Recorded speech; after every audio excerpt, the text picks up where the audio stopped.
Good morning. The Ways and Means will come to order.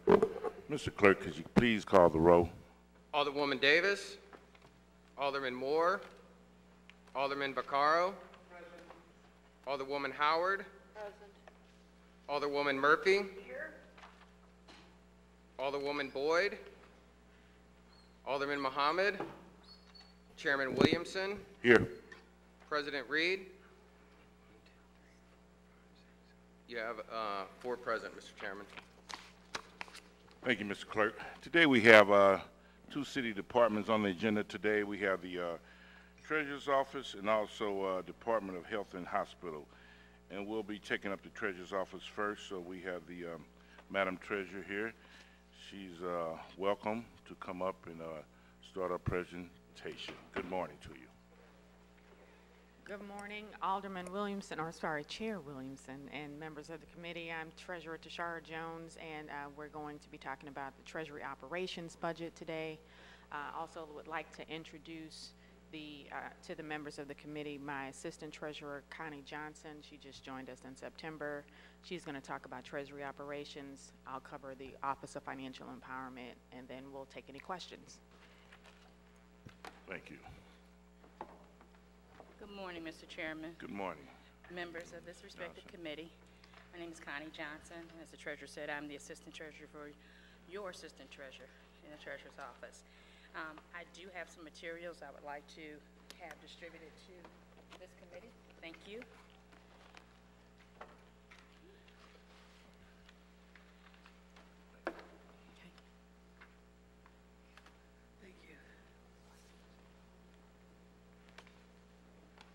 Okay.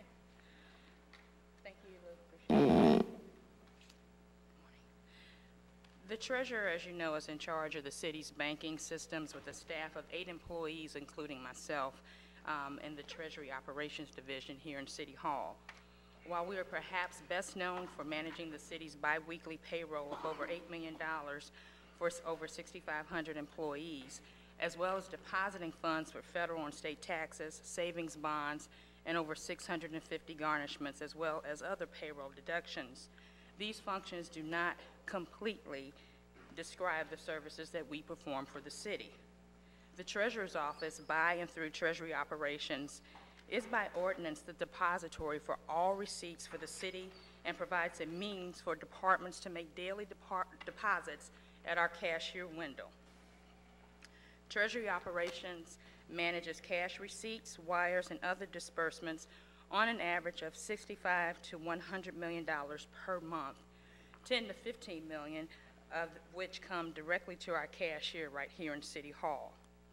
Treasury Operations also works closely with the Comptroller's Office to make sure our TIFs are made in a timely fashion.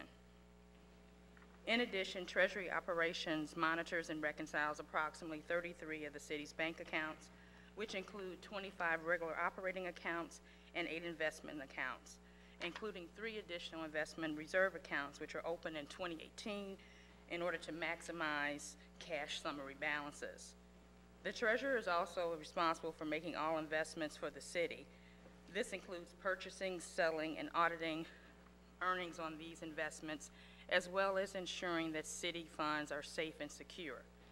This responsibility is carried out by Treasury Operations in conjunction with our investment manager, PFM, where we are responsible for monitoring the city's investment portfolio, which currently has $211 million.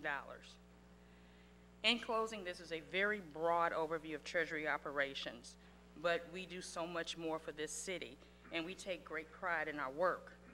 We appreciate the support of this body, and we look forward to your continued support as we strive to make Treasury more efficient, effective, for the overall betterment of the city of St. Louis. I'll be happy to answer any questions, but I'd like to turn it over to our Treasurer, Ms. Tishaura Jones.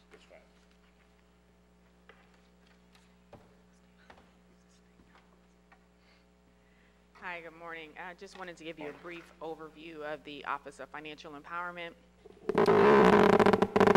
Budget is a little over $300,000. As you know, it's paid through a grant from the parking division that covers the salary and benefits of 2 employees, as well as our college savings account program and the expenses related to that, software and other purchases. The Operation Hope partnership, what you find in your folder, is paid for by the partnership of 5 banks, and the salary and benefits of that employee is paid for by 5 banks, and we also chip in a little in-kind contribution through the use of office space.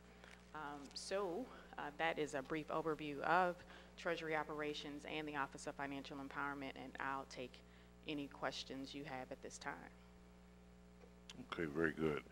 Really have any questions, just a few comments on the Office of Financial Empowerment.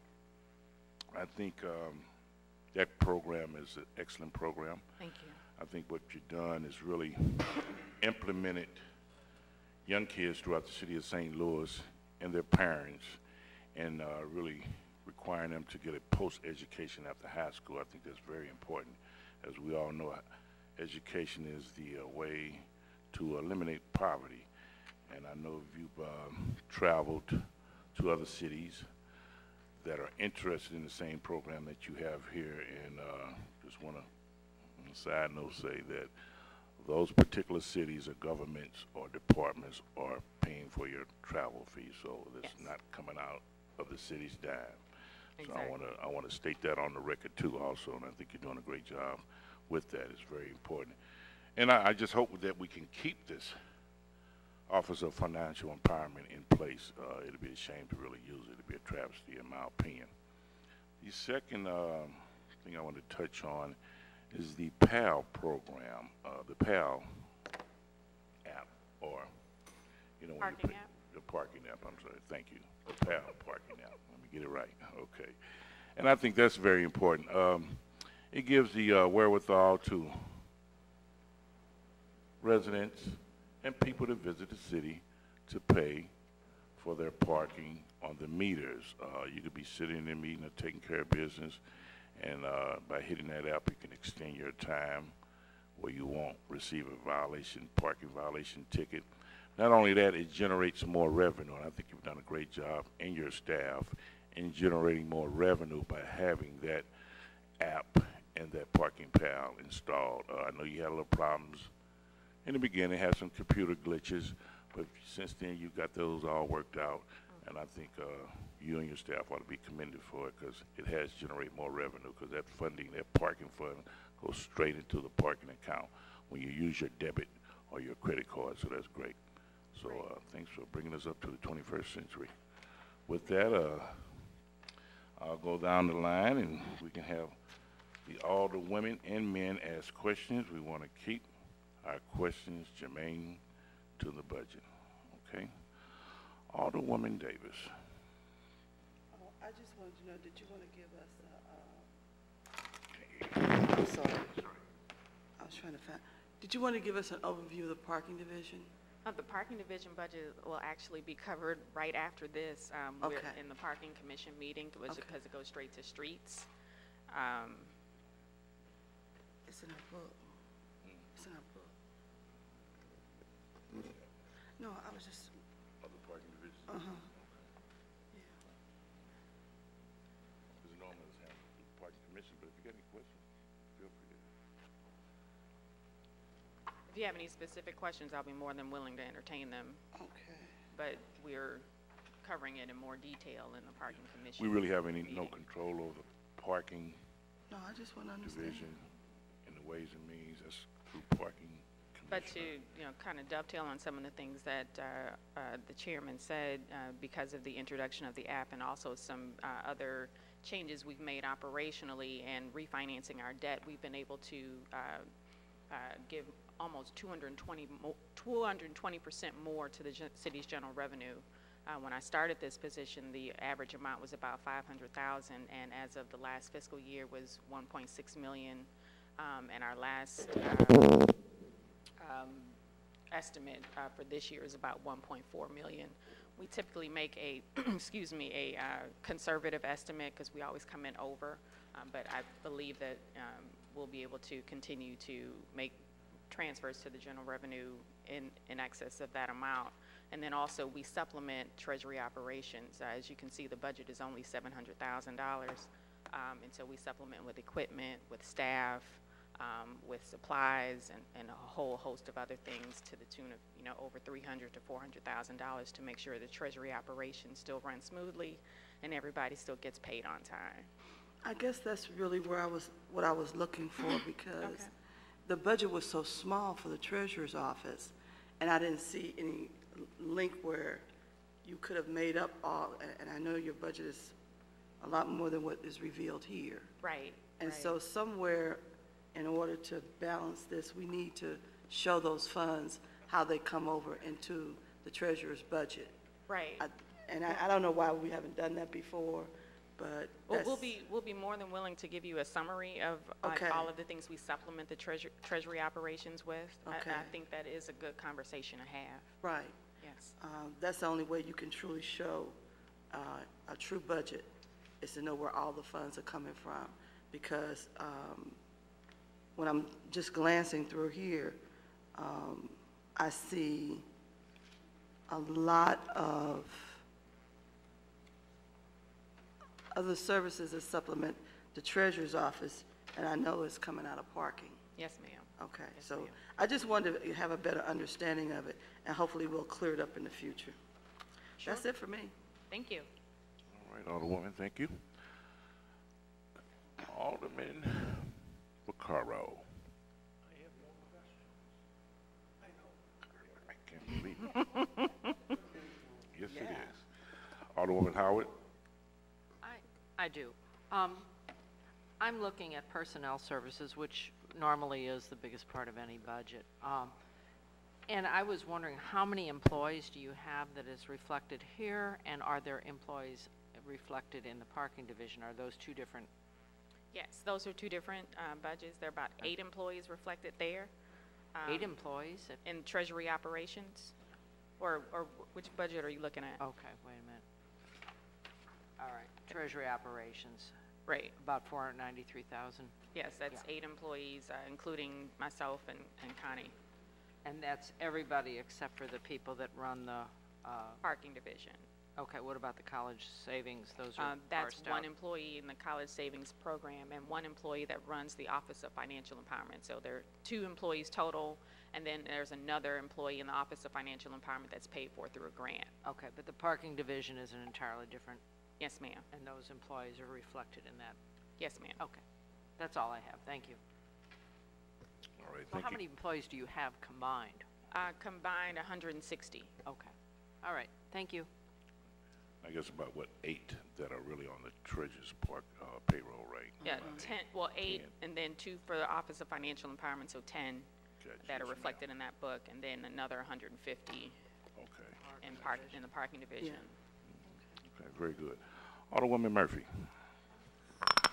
Yes, on the empowerment program, I said, hey, I remember when we passed this a couple of years ago, did we get any of the, I guess, financial input from private institutions that we kind of thought we would get from other banks and things like that? So yes, as I said earlier, the Office of Financial Empowerment has an employee through Operation Hope that is covered by the partnership of 5 banks. Her salary and benefits are covered by those banks. And then also, we raise money privately for the match and bonus portion of the College Kids Children's Savings Account program. And the current balance there is approximately, incentives, $135,000. Okay, and I know they initially get the $50, and then they Right. are, and I didn't get a chance to read all this. Are a lot of the kids putting extra money into it, the families? Yeah, I that's mean, I their understand money. it would be a But small what you're amount. seeing there is their Right. money. These are the Families- top ones doing Yeah, it those out are of the top schools. There's schools, 6, yes. 5, okay. And as you can see, they're everywhere. There's Walbridge, there's, Right. yeah, they're all over the city. Some charters. What are other ways money goes into the children's accounts? Are there other ways that, Just 3 ways, either through the bonus and incentive program, which we raise is- money for that through Okay. crowdfunding and private donations, through the, we provide the first $50 $50, seed I remember only in the that, yes. kindergarten year. Right. And then also through parents or family participation, they deposit money directly into their children's accounts. okay, thank you. Finish, Alderman? Yes. That was it, okay. All right, Alderman Muhammad. Thank you, Mr. Chairman, and I apologize for being late. How are you, Treasurer? Good morning. How are you? I'm okay. Good. How's your son doing? He's doing good. Good. He's doing good. And I see his school is also listed in your top Yeah, 5. Pomosia is one of our top performing schools, and that's where your baby is. That he is. That is awesome. I just wanted to know exactly what is in your budget under contractual and other services. What does pass-through mean? That is the children's savings account, the $50. Okay. And the comptroller's office, I'm sorry, the budget director, that was the way he coded that. We would rather call it scholarship, but he coded it as pass-through. Gotcha. That's the extent of my questions, Mr. Chairman. All right, thank you, Alderman. And I also noticed on your workman's comp is really decreased a lot. I know that with the division of the collection crew, that being privately contracted out, which is very helpful when it comes to that. I know years in the past, the workman's comp really was quite high because of the labor-intense job that it is, but Right. done a good job with that, and the workman's comp is very low, so that's great too. Okay, if there are any other questions or no more questions, we really appreciate you coming in. Thank you. Thank you. Continue to do the great work that you've been doing. Thank you very much. Very much. This will stand adjourned until we get health and hospital. They'll be here 9:45, I believe, so we stand adjourned in recess. The Ways and Means Committee meeting will be called back to order. Mr. Clerk, could you please call the roll? Certainly. Alderwoman Davis. Present. Alderman Moore. Alderman Vaccaro. Present. Alderwoman Howard. Present. Alderwoman Murphy. Here. Alderwoman Boyd. Alderman Muhammad. Present. Chairman Williamson. Here. President Reed. You have 6 present, Mr. Chairman. Thank you. We have the Health and Hospital Department here, and we have the Director, Mrs. Melba Moore. Welcome, Madam Director. I'd like for you to give us a presentation of your budget, please. Sure. Thank you. Good morning, Mr. Chairman, morning. members of the board, Ways and Means. Good morning to you, and thank you for allowing us to come before you. City of St. Louis Department of Health. You know, this year we were awarded national accreditation, and that really put us on the map for being recognized as a health department with standards. And those standards mean that when you look at performance improvement, continuous quality improvement, you can go to any health department in the country, and those that are accredited will have the same standards in which they're operating in. So I just want to congratulate my team as well as the city for having, for us achieving that. Public health departments provide primary and expert leadership in protecting and promoting the health of people in communities across the country. There had not been nationally recognized standards for health departments until 2011, so this process was very lengthy. As you know, about 17 years ago, we had upward of 300 employees in the Department of Health. And right now, we have an authorization for about 115 FTEs. I have about 102 filled positions. So I must tell you, I really am very blessed and thankful to have had the staff that I do have to run that department. It is not easy. It is not easy. The budget allocation for this year was $6,880,000, with a reduction of $335,000 from our FY18 budget allocation. Some of the highlights that we're focusing on: major accomplishment. We have put our STD program, our services as a categorical clinical service, that we've opened multiple access points. That means that St. Louis County Care St. Louis, which is formerly Myrtle Hilliard Davis, and Planned Parenthood will be providing our sexually transmitted infection services, where people can go in and receive clinical care following CDC standards. And our children, our youth who find themselves with a sexually transmitted infection can go to the spot. So we allocated about $420,000 for that expenditure, which you'll probably see will be about $350,000 that we wanted, but we added additional funding because we saw the need, and it is so great. The additional funds can come out of the salary line item of my position as I vacate the position. Tuberculosis control, we will still maintain our clinic, our STD, the tuberculosis clinic, which is on Olive. We have a physician who provides those services under a contractual agreement.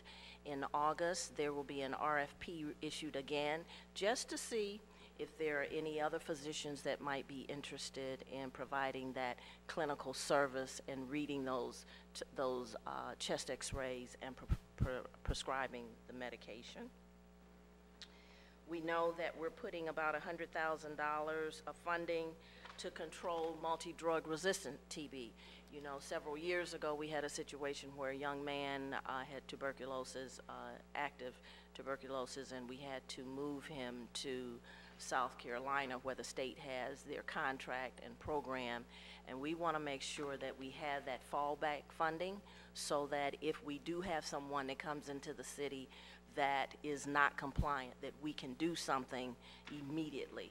So we looked at that at about $100,000, and that $500,000 is what we call that voluntary confinement.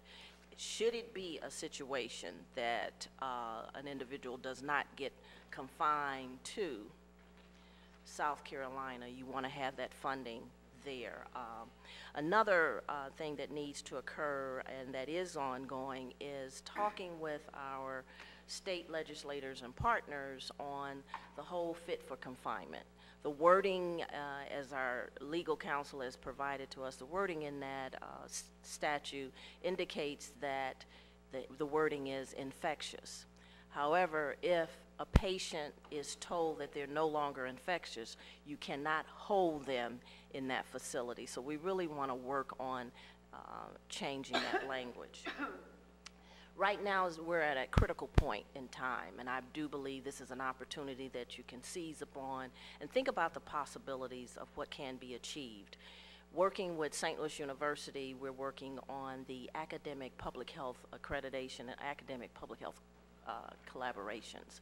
And that means that there's some sharing, cost sharing, but it also means that you have interns that come in and receive practical experience, but it also in turn gives the department and the team, the staff, to go over to St. Louis University and to teach. I think it's critical that we do that to help support when there's an absence of funding.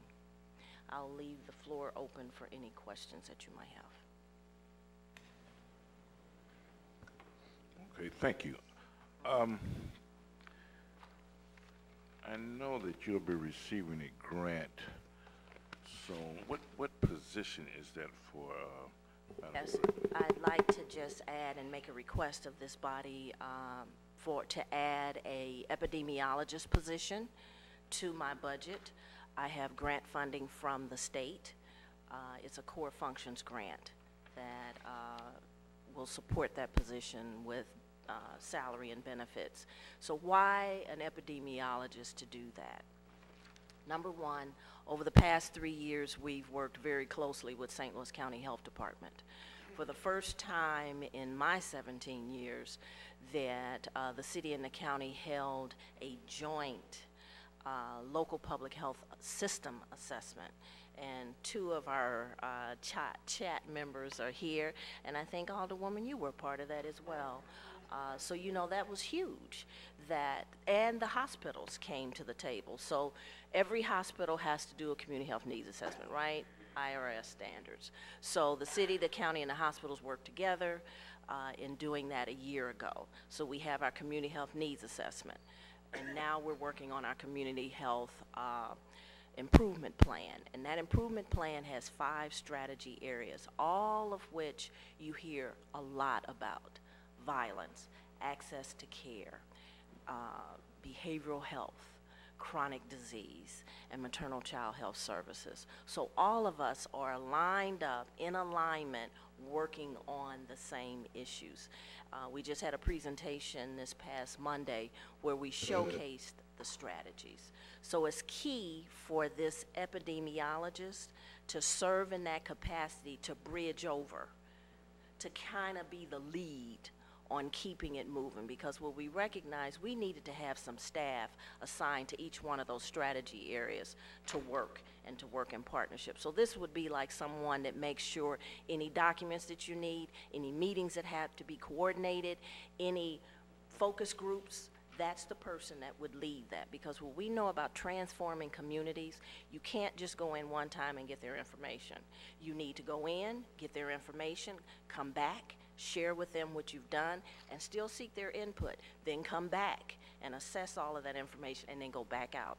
So it's constantly going in and coming back out. That's community engagement. So that's the key to this person keeping this on track. This person would also be responsible for continuing to track the accreditation process.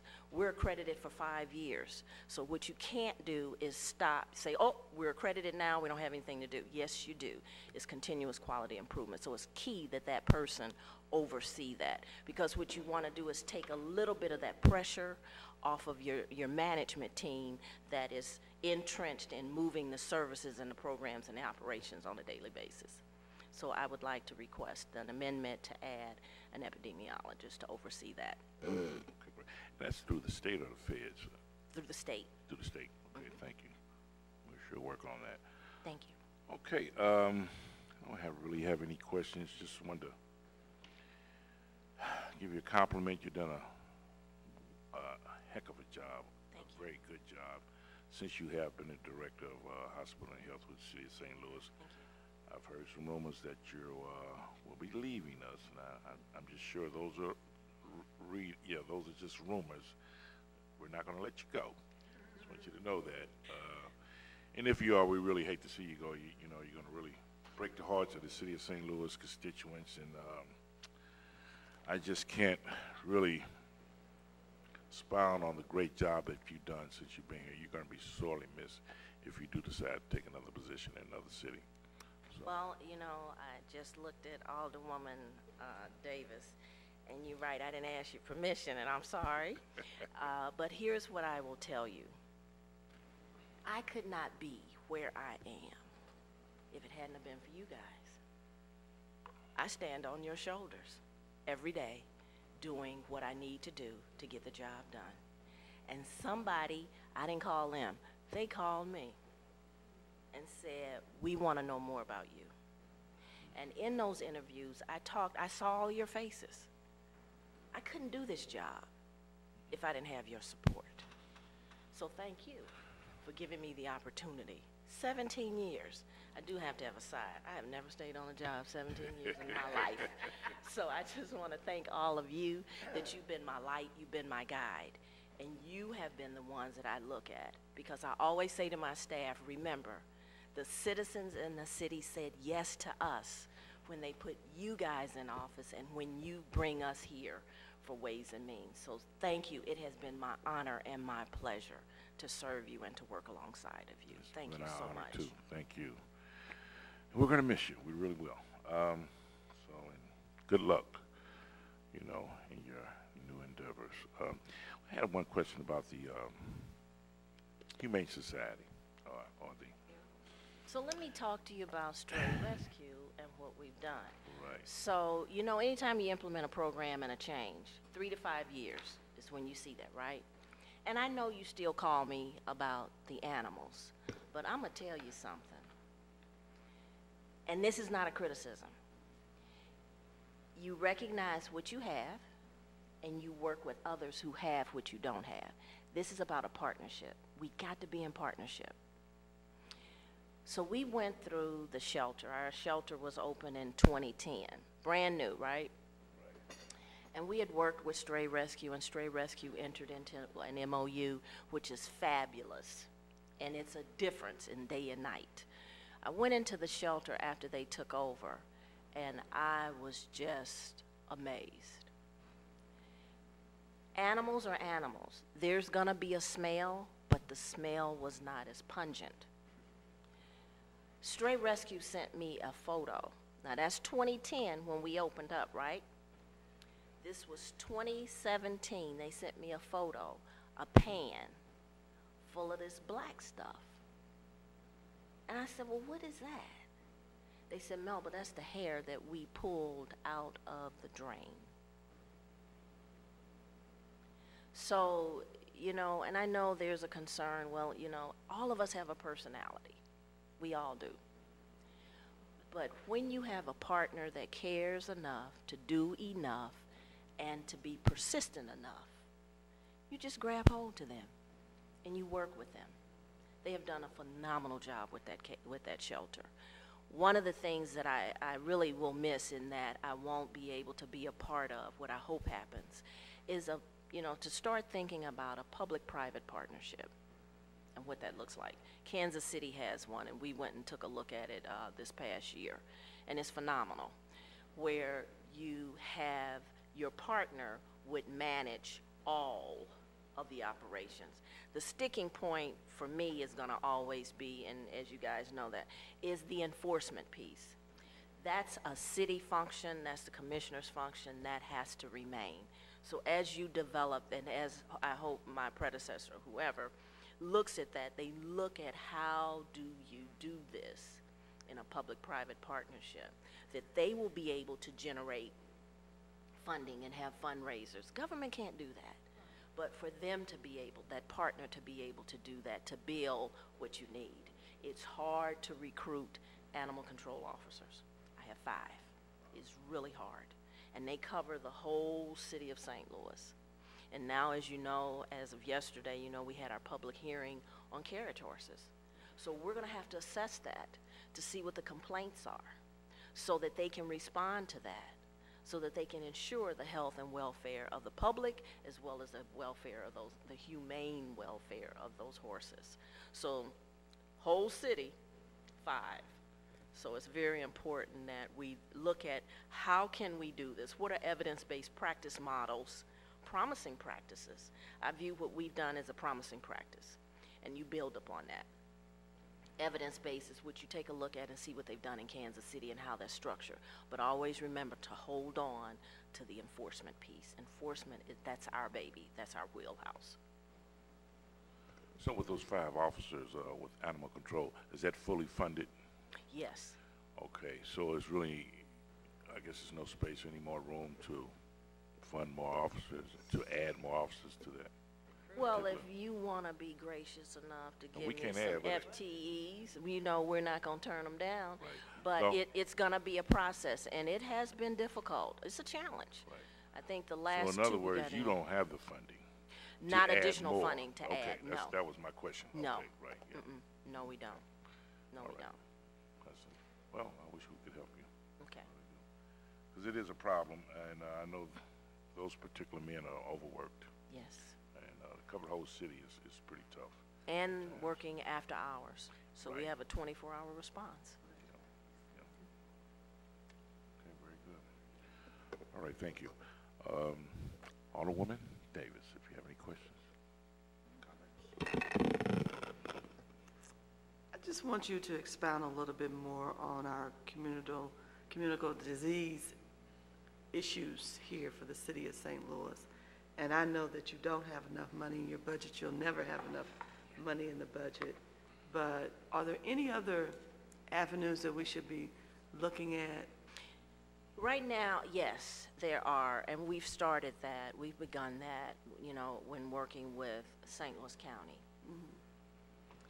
We have a board member, Dr. Rhonda Blue, who's the Health Policy, Health Management Chair at St. Louis University.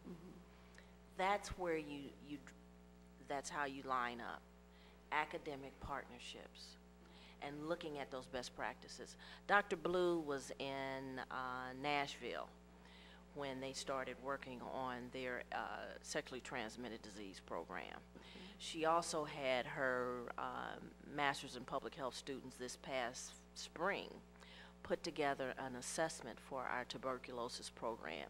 And the finding for that was that, yes, maintain the clinic, but look at contracting out with to provide services for Casa de Salud and how we would structure that. So we're in the process of looking at that too.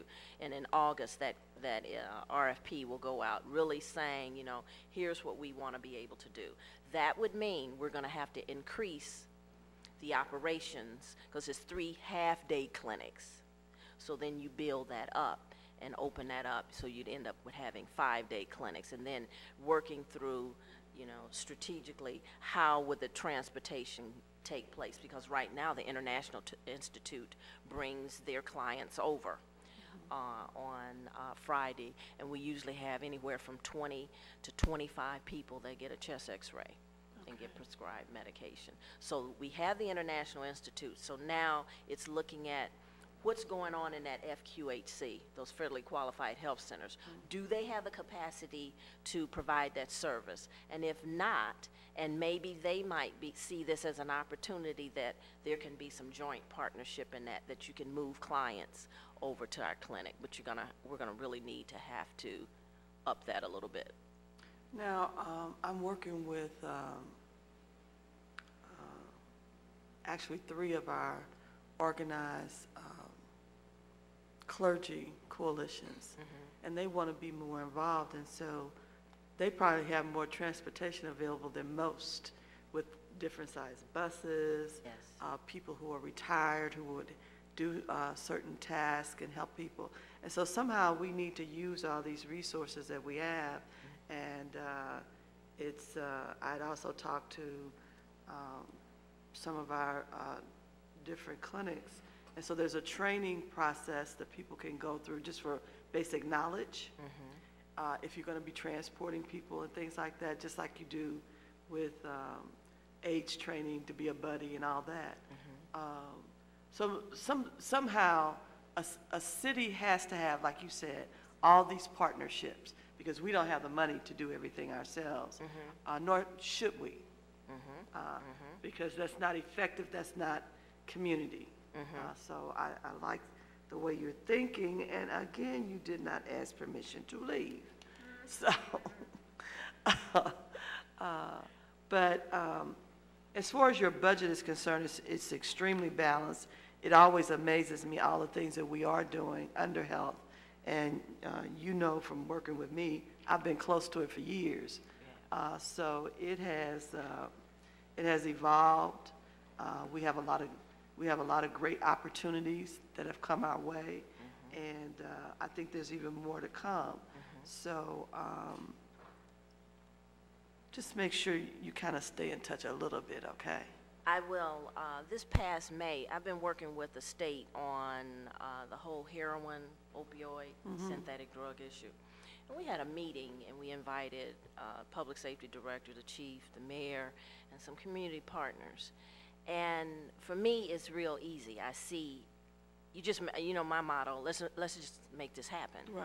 And it's the state that said, okay, Melba, I know you have said to us you don't have the staff. We're going to help you with that. Take the personality out. We're going to help you with that. The Department of Social Services said, Melba, if you found somebody that they didn't have any food, we need to get them some food stamps. I said, yeah. We used to do that. Right. Emergency. Right. So what we've done is said, let's address this as an emergency. Opioids, it's an emergency. Public health stands up in an emergency. It's incident command, right? Mitigation, recovery. So we've done that. But what I noticed, some people are not ready yet to open the fist, to share. They become specialists in that area, and they're not willing, because we need people to respond. Now, there's 2 tracks to responding to opioids. I can work with the police, the fire chief, who says, Melba, I'm gonna give you the data, and we can use a data analytics engine to see where these cases are, right? So we can respond when the fire department responds. What we need and what we're working on is a community health worker. Somebody that can establish rapport, because you know when you respond in that situation, that person is agitated. They want it to be high, and you have interrupted that by giving them Narcan. So they're going to be agitated. So that community health worker has to have that soft touch to be able to establish rapport. Get their contact information. Ask the question. Fire chief asked that question. EMS asked the question. Do you want to go to the hospital? Here's the comment. I don't want to go to the hospital because I don't want to pay that bill. That shouldn't be the stopping point for us. We should be able to pull a car up, put them in that car, take them to the hospital. Inside of the hospital is EPIC. And EPIC is the one that touches the patient, gets them stable in there, and that's the behavioral health piece, whatever treatment, and get them hooked up to treatment. That community health worker should be right there to hold that client's hand through this entire process, to come back. When they release them from treatment, do that assessment.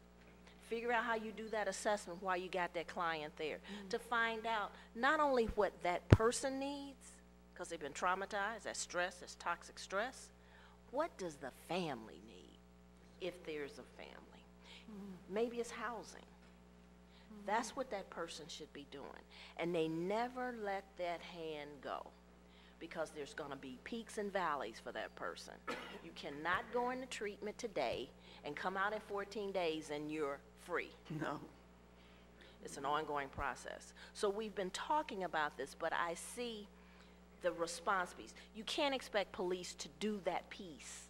That's not. No, that's not a policing issue. This is social services, so you have to wrap the social services around what people need and give them those things. But you have to work with your other partners who have the social services, who are working in that space.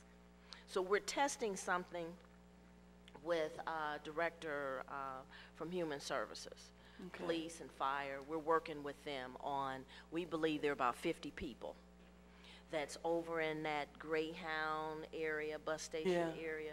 We're working with the hospitals to ask them, if the fire department brings somebody in, EMS brings somebody in, hold them for 25 days so that we can work with our city councilor to establish guardianship and get them the services that they need. See, this is some low-hanging fruit, because sometimes people refuse services. But if you can establish the guardianship, and it takes, you can do a 96-hour hold, but we're thinking, we want to try this to see what we can do. So far we have SSM and BJC who's listening and saying how we can work through this. So you'll see that moving, because we have to do something. We know it's gonna get hot, and we need to have those services ready to go for those. Well, I'll try to support you with that, because, you know, I'm a part of that community advisory with BJC and BJH. And now we've partnered with SSM, so we sit down and talk together. So I would like to see that work, because that's the only way. When we have a full onset of a case, by the time all of our first responders arrive and handle a scene, it costs, each one of those incidents costs us somewhere between $4,000 to $6,000, and we definitely need to reduce that cost. So I see your friendly faces. That's what I'm saying. I mean, it's same ones that you know by name. Yeah. So we got to figure that out, because it's really taken away from all of our resources in our budgets, whether it's fire, police, Department of Health, whoever, and we've got to find a better way to do that. So I appreciate your thought process on that. Again, we can never reflect enough dollars in the budget to deal with all of this, and partnerships are the only way out, the only way. I'm done, Chairman. Thank you, Alderwoman. Alderman Vaccaro. Just more of a quick comment along the lines of what everybody else is saying. You know, you got a great heart. You're going to be missed. Thank you. You actually care about the horses, the animals, and the people. And I recognize that in you. Thank you. So, being the head of a department, anybody could be the head of a department. Caring, that's a quality that you have that I see in you, and I know I call and when I talk to you, like you said, you're out there, you were fighting for the horses and everything else, and you got a great heart. Thank you. And you'll be missed, but that's the quality that you have. It's, your leadership's fine, but it's your heart. Anyway, God bless, and, you know, I know you'll do well where you're at. Thank you. Thank you. Alderwoman Howard. Thank you, Commissioner Moore, for your service. You've proven to be a great resource for our community, and I think your legacy will continue.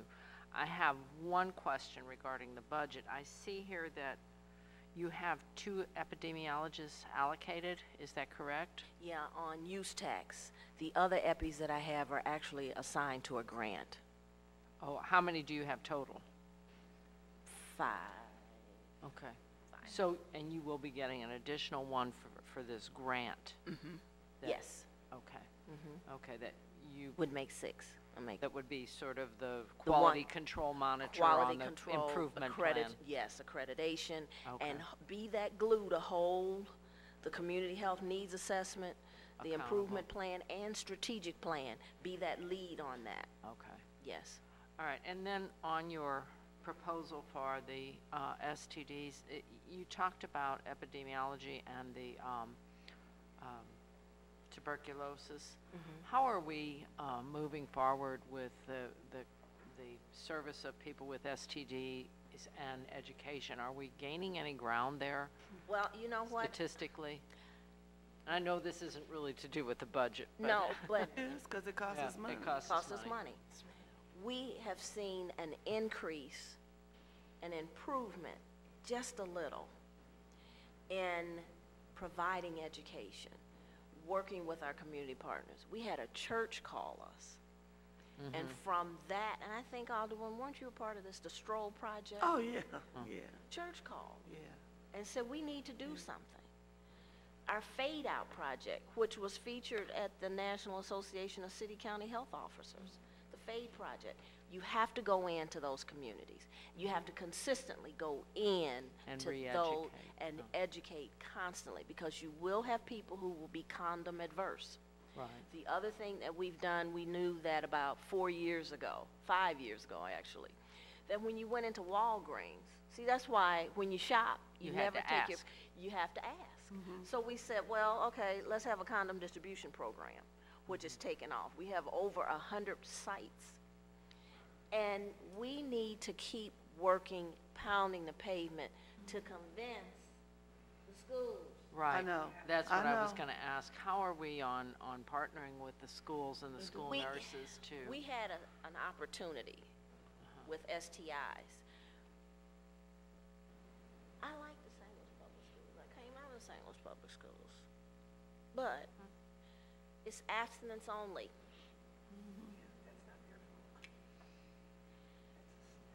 Roosevelt. It would be nice if that were, yeah. And you remember Peoples had the clinic over at Vashon. You got to meet people where they are. So one of the things we talked about, and this is, we only have so many people, but to your point about partnerships and looking at this, remember Volkswagen was sued for something? And they have a corporate responsibility. We thought, let's call Volkswagen and ask them to give us a van. And then put your services on the van. So I said, okay, you all work on that. Let me go over here and talk to People's Health Center. So on May 31st, what we're unveiling with People's Health Center is People's is gonna use their van. Oh, We're gonna go to the metro stops. oh, The one at DeVoliver, the one down here at Union Station, and there's another one that we're gonna go. Don't leave the We'll have- south side out. Not yet. So we're gonna have them there, because we wanna do, this is a pilot to see what we get. Not about health services. right. It's about educating the client, the customer, that they can have some sort of insurance. I bet you we're gonna find a lot of people That are that say, unaware. oh, I can't afford it, so I just don't. So there will be somebody there, a physician assistant. This is about access. We keep talking about we want to open the doors to access. And this isn't just about Peoples. This is also about Affinia, making sure we get people routed so that they have access. Metro's gonna put some signage on the inside that talks about this. The other thing that we're trying to work through is to be able to give them a voucher. You know, you're coming through Metro, you wanna go to your next stop. If we're talking to you, it might take 5-10 minutes, but I wanna give you a pass so you can move on again. So we're working on that. So that's gonna be unveiled May 31st, with People's Health Center, which is really Do exciting. you think you'll, I don't know, maybe I'm wrong here, but my perception is this is a young people's kind of thing. I mean, I know it's not entirely, but I mean, in our area, in our metro areas, the STDs are Yes, more in the younger area. 15 to 34, Right. 15 to 34. The spot, that's a gym. Sure is. If you could, I was able to increase their funding to 70,000, and they've been working with the 60 for a while, but we increased it to 70, and I'm gonna tell you, if we Has- could have another spot, Has that there would work. been any effort to do maybe an after-school program so that it would be away from, the regular school day, or is Well, that something that's, Possibly, we were, one of my staff was gonna meet with Commissioner Rice Peoples. okay, Look at the let's see Rec what we centers. can do in those rec centers. Remember, a lot of what happens is we don't want to talk about certain things. no, So we have to set it up where it becomes okay. right. And I think the heart and soul to a lot that happens in our communities is the trauma, And that brings me to my next question, is, you were talking about the social worker to be along with when the Narcan's administered. I mean, Narcan is a wonderful drug, but the problem is people, like any other drug, it gets abused. Well, I got saved that time, I'll be okay. Like you said, you're messing up their high, but at the same time, are we doing anything once we administer the Narcan? See, Is there anything to stop that? you got to happening establish again? the rapport. Right. That's why that community health worker, because the community health worker, and they've done this in East India, and they call it a community guide. They're in the community. They recognize that person. You might not get it that day. You might find somebody who's ready to go into treatment, which means you got to move fast. But you might have to work through and with Lot that of person. That's why I keep barriers, saying yeah. you got to hold their hand. And I guess along with that, do you envision that this would help with the violence we're experiencing? Yeah, because when we did just a sliver of data analytics, we saw a correlation there of opioid use and violence in some of the same areas. So as opposed to going in with the stick, let's do the soft approach. The open hand? Open hand to work with people, meet them where they are. And remember, this is about building trust. You didn't trust me right away. Nobody trusts anybody right away. So you got to work with people. You got to stay with them, stick with them. And then when you show up and say you're gonna do something, Gotta do it. you got to do Got it. to Gotta follow do through. Got to do it. Well, I appreciate your service to our city, and you will be missed, and I hope, it looks like you're leaving us with a good legacy and a roadmap that we can follow through and continue your good work. And there's a possibility for a sister city initiative. Give me a chance to kind of get in, because I noticed what Cincinnati is doing as it relates to heroin. But I think, and opioids, I think what we have formed here, it's a promising practice, and I want to be able to leverage, you leverage your board of Right. aldermen and the council there, and then you take it up to the state, because the state health director here is on the national association, and he's pushing for this so that we can come together as two cities. Because I'm telling you, Ohio has to be accredited by 2020. We were accredited under a voluntary status. Okay. So that makes it all the more attractive. So how long is the accreditation good for before we have? 5 years. 5 years, so 23 we'll be going through it again. And then there's a reflection and review of what we've accomplished. Okay. Yes. Thank you so much, Commissioner Welcome. Moore. Thank Been you. good working with you. Thank you. Alderwoman Murphy. No question, just a comment. I said, we're going to find out who the name of that person is who recommended you to Cincinnati. We're gonna get them. I didn't get to work with you very long, but I knew, I've only been here for 4 years, but I always knew you by reputation, a good reputation, by the way. So I wish you the best in Cincinnati. It's a good, I was in the city often because my daughter went to school there. It reminds you of St. Louis, it's right on the river. It So does. you'll be an asset there. Thank you for your service. Thank you. Alderman Muhammad. Thank you, Mr. Chairman. Commissioner, how are you? Fine, and you? My only question is, how do we keep you? Alderman, he's something else. I appreciate you, Commissioner. Me and you have had a lot of conversations. Yeah. And I think you have done a fantastic job, and you are by far my favorite city director. Oh, thank you. Thank you.